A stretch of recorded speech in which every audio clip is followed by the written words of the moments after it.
I'm Susan Smith, and I'm going to walk you through machine binding a quilt. Here's how the finished product looks. This is the front, and my binding is top stitched down on the front. And when I apply this, I first stitch it on the back of the quilt, flip it around to the front, and then do that top stitching from the front side. Here's what it looks like on the back. So you can see my original seam is this fold here that's then folded forward to the front. When I top stitch it, you see, and it's difficult to see in this lighting, but you can see my little line of top stitching that does show through onto the back. So in this case, I have a binding that exactly matches my backing, but many times your binding is different. And in that case, you're going to want to be sure that on the front side, your thread matches the binding, and on the back side, your bobbin thread matches your backing. And that makes this line of stitching as unobtrusive as possible. It doesn't show very much if the thread is matching. So again, in my case, I have matching binding and backing, so I was able to use the same thread front and back. So this is the actual quilt that I'm working on today. I've got the backing side up, cute little turtle batik, and a couple things I've done to prep my quilt to make it ready. When I was quilting it, I was top stitching all the way around the quilt. I did this basting stitch about a 1/4 inch in from the edge. And when I took it off the long arm, I actually went with a straight edge ruler and a rotary cutter and trimmed it. So I have a straight edge all the way around my quilt. I don't have to second guess myself when I'm stitching to try and get that straight edge. I know that's in place. I can use this as a kind of guideline where to put my stitching when I'm stitching the binding on. Everything is straight and already square at the corners, ready to go. And I don't know if you can see in the camera, there's some pre-stitched holes already in there. If you want to know the backstory behind that, watch the prequel, yesterday's rebinding of a quilt. But anyway, it's ready to go today. A couple more things I've done to prep. One is my binding is all made and pressed in half, ready to sew. And what I've done to prevent any tangles or wrinkles happening is I've just wrapped it around a thread cone. And when I go to actually sew the binding, I literally prop this cone between my legs, and this will just feed out. It literally spirals around the cone. I can just pull. So the cone doesn't have to turn. It's fixed between my legs, but I can just pull, and it will release the binding as I go. Makes it super easy to keep that binding neat and not tangled and twisted. And the other thing that I've done, when I'm stitching, and of course you've got the weight of the quilt, right, all over on this left side, and it can be very cumbersome when you're trying to feed it through under the needle and you've got it kind of tugging or resisting you. So you need to find a way to pick up all that quilt weight and not have it hanging or pulling. So either you need a big table or work surface, which many people have. I don't. I just work on a little desk. So what I do is I just open up the top drawer of my desk. And it's my little faux L-shaped cabinet. It just gives me that extra space, and it's all I need to just hold the weight of my quilt. So whenever I pivot my quilt at a corner, I kind of just pick up the whole thing and rearrange it so that all that weight is held either on my cabinet off to my left or on that drawer, so that there's no resistance when I'm sewing. I can easily move my quilt under the needle and control where it's stitching.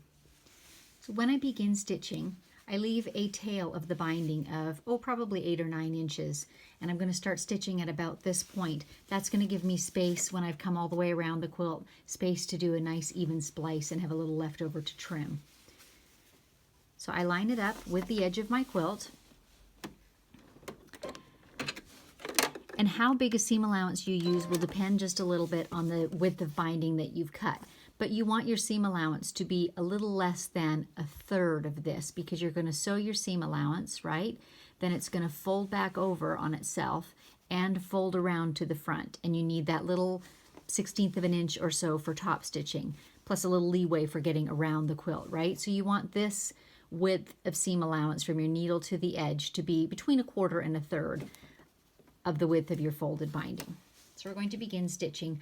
You don't really need to backtrack or lock stitch at the beginning. You're going to be going back over that when you finish coming around your quilt edge, so it will be fully secure.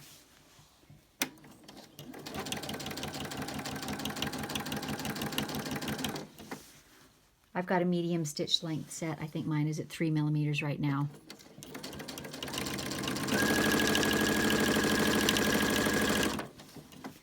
We're going to stitch to the corner, but I'm going to make my needle stop at the same distance from the edge as my seam allowance width. So whatever my seam allowance width is here, which in my case is 1/4 of an inch. I also want that same distance here, so my needle will be right at that corner. If you can't eyeball that very easily, no problem. Just know what that width is or measure it and place a pin that same distance from the bottom edge of your quilt so that you know exactly where to stop stitching. And you can see my pin is really visible now. I'll know exactly where to stop stitching with my needle when I approach it.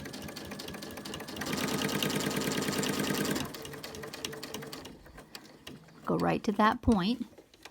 I like to pivot and just do 2 or 3 stitches right out to the corner of the quilt. I feel like that reinforces my stitching and there's no worries about that corner coming undone.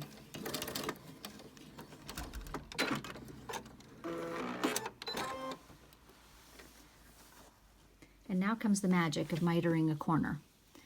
Fold this edge back. And it's really important when you do this that you get an exact straight line. So you don't want it curving this way at all or this way at all. You want a perfectly straight line and perfectly even with this edge of the quilt. So fold it up.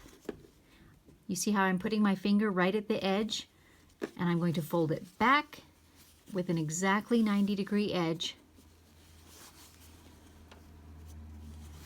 And again, I'll double check. This fold here, I don't want it to extend out beyond. I don't want it to be shorter. I want it to be exactly the same as this edge of the quilt. And now when I begin stitching again, you won't be able to see very well under the needle, so I'll show you before I start. I'm going to use my same seam allowance here, and I'm going to put my needle in almost at the edge and start stitching all the way down that side of the quilt. There's no need to come in a 1/4 inch or anything. I'm only starting in about a stitch width so that it feeds evenly under my feed dogs. So I've got that in place. I'm just going to do a couple stitches to get it going, and now I'm going to pause a minute and rearrange my quilt. Again, I want to be sure that when I'm going to stitch that this moves easily under my feed dogs, that it's not having to pull the weight of the quilt.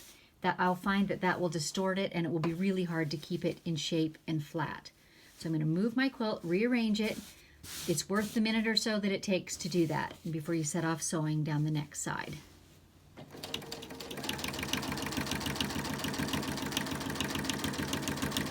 So now I'm just going to sew all the way down this side until I come to the next corner.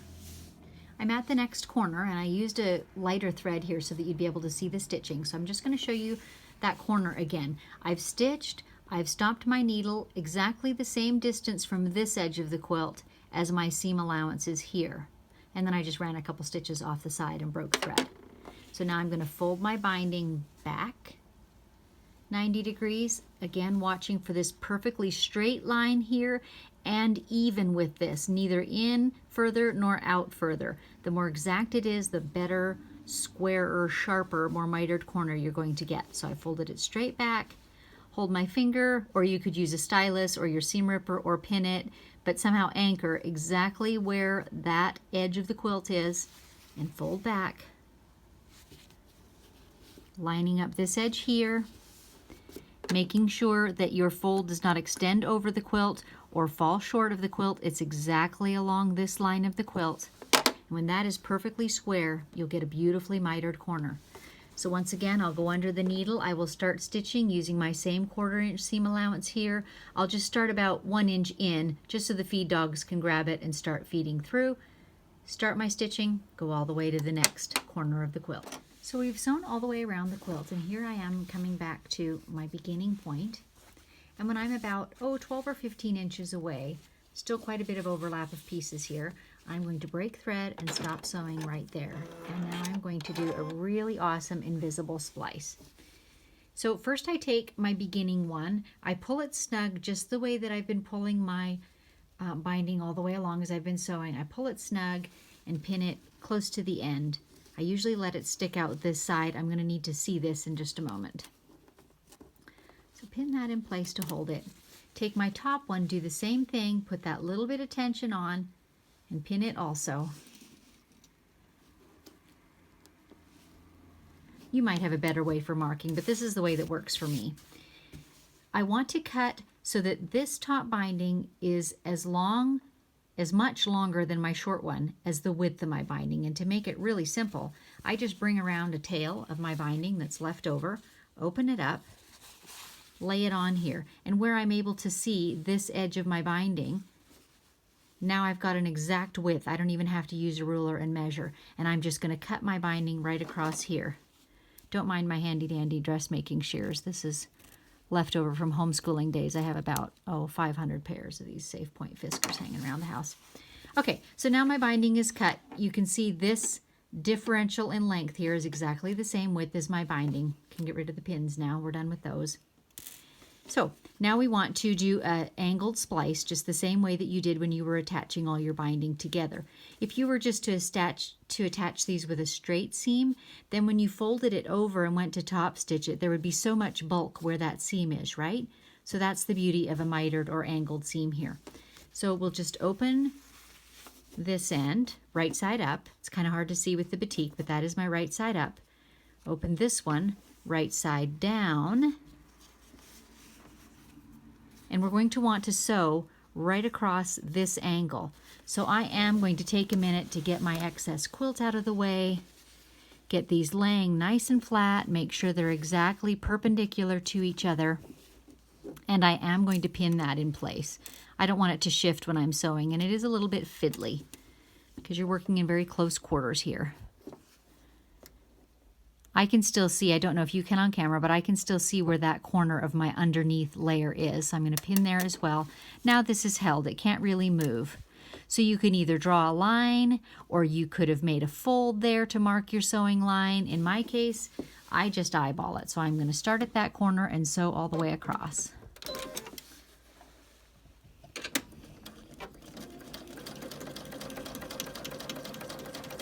I've got a pretty short stitch length on for this.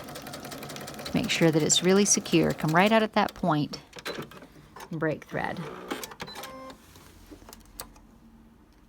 Now what I do, just to make sure that I've sewed, I haven't twisted anything, it's not too long, not too short, is I actually pull that open and see kind of how that lays. That's perfect along there. It's not too tight and it's not too short. Once I know that for sure, then I'll come back in and trim out this binding or this seam allowance, and I'm just going to finger press it open with my fingernail. Get that nice and smooth and flat. So the seam is finger pressed open. Just going to make sure that it lays flat here. Make sure my fold is pressed in again there.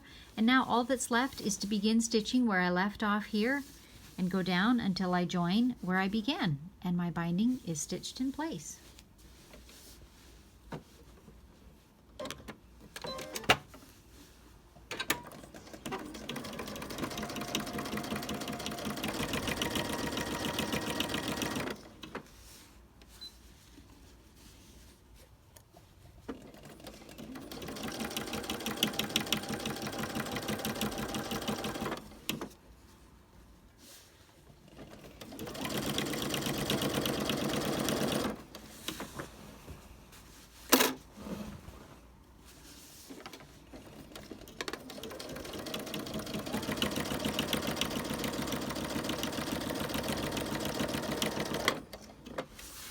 And just like that, it's attached. Now I'm going to go to my ironing board and I'm going to press from the wrong side, probably with a dry iron. I don't want to crush my quilting. I'm just going to press this all the way around the quilt. It will make it much easier when I go to fold it forward and top stitch to not be struggling against that unpressed edge. It will just make it a lot more crisp and easy to fold around evenly. So just going to press along this edge, press it away from the quilt. The final step is to bring our binding, fold it round to the front and top stitch it in place, but I have one more great tip for you at the corner. When we stitched on the binding from the back side, you can see how our fold here goes in that direction, so it's running this way under the quilt. So for the top side, what I'm going to do is make my fold go in the other direction, preventing a lot of excess buildup of bulk in under here. If they both went the same way, it would be very fat on this side, very thin on this side of the fold, and would just be a kind of awkward and chunky looking mitered edge. So the way I do that is when I'm approaching my corner, I take this side, get it in place, and pin near to where my corner is. And I just kind of angle my pin so that I'm sure the head of it is out of the way when I come to sew. That forces my fold to go this direction. Fold the other side in, manipulate it a little bit until I get a perfect mitered corner there, and put a pin in from this side. And that will hold everything in place. And now I'll just top stitch to the corner till my needle is at the end, maybe lock stitch 2 or 3 stitches there, pivot my whole quilt, and top stitch down the other side, and just continue that way all the way around the quilt. And now you have 100% machine stitched binding on your quilt.